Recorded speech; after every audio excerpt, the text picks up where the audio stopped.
Well, Ed, thanks for joining us today. You know, we had a chance, you and I, to sit down a couple weeks ago and really talk about a lot of the things in your career, especially around M&A. And one of the issues that I think we're going to focus on today is access to capital. You know, it's something that you've talked about that was a life lesson throughout your entire career.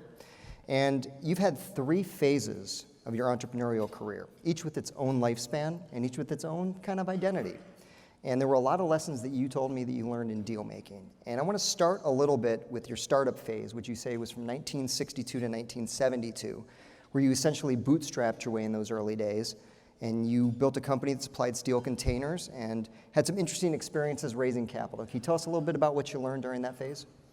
Well, in 1962, when we started Cleveland Steel Container, I was at John Carroll at night school, and I was working in Inland Steel, which all the steel companies had made drums and pails and so forth. And I was a Cubs salesman, so I got to go on and call on accounts that no one was really interested in calling on. I made some great friends. And then I did one day, I said, look, they don't know all. These are just big steel companies. Why don't we go into this business? So I started asking some of the customers we were not selling if, in fact, we'd buy containers if we came back 6 months later with a container. And of course, they said, particularly Dottie Davis at Overall Paint and Lead said, we'd be glad to do that. So we gathered together, my partner and I gathered together some capital. And my first introduction to the idea of capital was we had the equipment, we were in the building, we had the employees, and all of a sudden I realized I'd forgotten one thing called working capital. You know, I said, where am I going to get the money for the steel? I mean, where am I going to get the money for, I can pay the labor later, but where's the steel coming from? So I went around to all the steel centers, because the big companies wouldn't sell us because we didn't have any credit. I understand that. I finally talked 2 brothers, the Moritz Brothers Steel. They were out over by Richmond Heights. And I said, look, I'll give us a half a truckload of steel, just a half. Bring it here on Monday. We'll unload it. We'll make pails by Thursday. I will deliver them personally to the customer, get paid that day, and I'll come back and pay you on Monday, and I'll pay the employees. So I was in net zero working capital, not because I learned it at school. I learned it because it was the only way I could get capital at that particular time. And I love telling that story because just 3 weeks ago, my son and I, Matthew, went to New York, went to up to Boston, went to LA, and raised $350 million in bonds, 10-year bonds, backed up by $350 million of bank lines of credit by everyone in the banking community here have been terrific in backing the company. So access to capital, you know, we've come a long way, but if you're going to build a company, it's all about cash flow and access to capital. And you get capital because you live up to your commitments, you have a team, they understand where you're going. It takes a long time to create access to capital. That was just the beginning, and the Moritz brothers took that chance. And so capital, in any way, it should be first on your mind if you're an entrepreneur and you really want to get something accomplished. You want to be bigger than your own dreams. It's access to capital. People have to believe in you.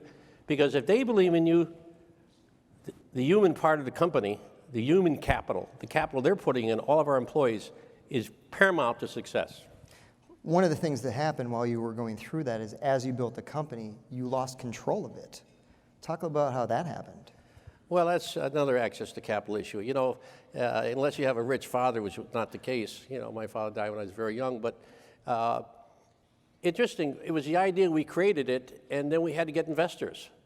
And one group got involved in it and started investing in it, and this company went from zero in 1992 to almost $8 million in 1969. I was SBA Man of the Year in Ohio, runner-up nationally on this great company, great development, made money literally every single year, but we kept selling stock. And the old preemptive rights issue hit me. We didn't have any capital in the family. We didn't have any friends with capital, so I kept getting knocked down. And at a point, we came to a path where the investors wanted to go one direction, which is different than the direction we were going. And they actually sent someone in one day to say, to advise me that they were going to, at the next board meeting, and I was the chairman of the board and the largest shareholder at the time, but not control shareholder. And this is a great, inspiring for me when I even talk about it because they did me a favor. The long and the short of it is They said to me, he sat me down and said, look at Ed, you're really terrific. You got all that background, but you don't have the background. You don't have the education. You can't run a company that's going to be $15 billion. Of course, my question was, well, how did we get here? And of course, they didn't have an answer for that. But needless to say, they took me out of that position. 6 months later, I walked out the front door. So they did me a real favor. Because the reason I walked out the front door, I went to a friend of mine, and he sat down and said to me, this is a very important mentor. And you're going to have mentors. You're going to have people who will believe in your dream. This is the only way you can accomplish it. You can't do it by yourself. You got to have the employees, you got to have the bankers, you got to have everyone. And it's got to be clear. But he said to me, Ed, I think you should just get out of this business. You'll never be happy. You can get control again because you really built the company, but that's not the issue. Start all over again, Ed. Start all over again and prove to them and prove to yourself that you can do it again from scratch. In 1973, I started the Crawford Group and spent 20 years proving to myself and competing with myself. I don't compete with other people. I compete with myself.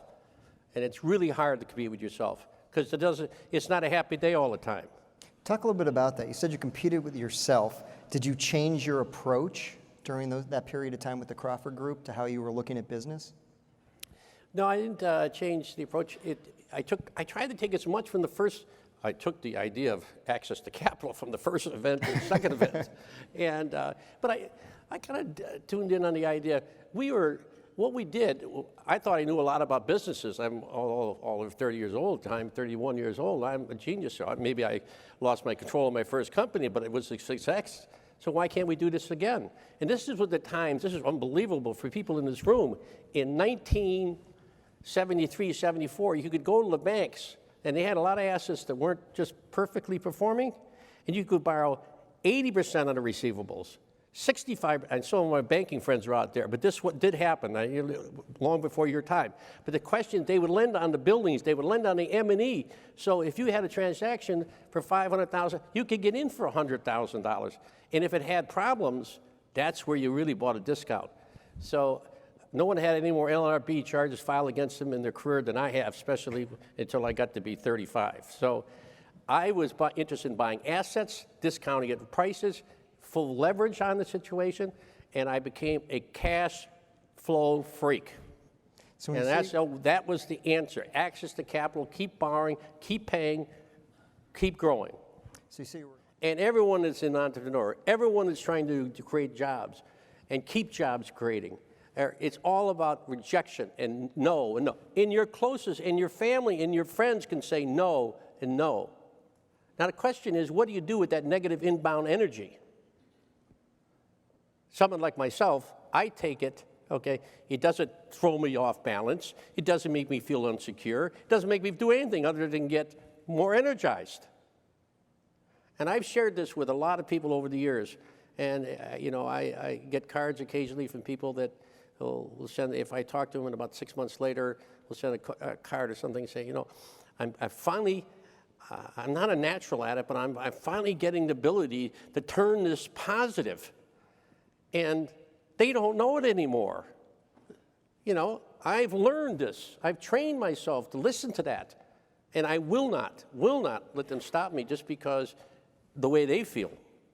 So to your point, rejection, the ability to handle rejections becomes a very big, important part. If a person wants to do something because he wants to do it, he wants to compete with himself, he wants to create jobs, he wants to make a fortune, whatever his motivation is.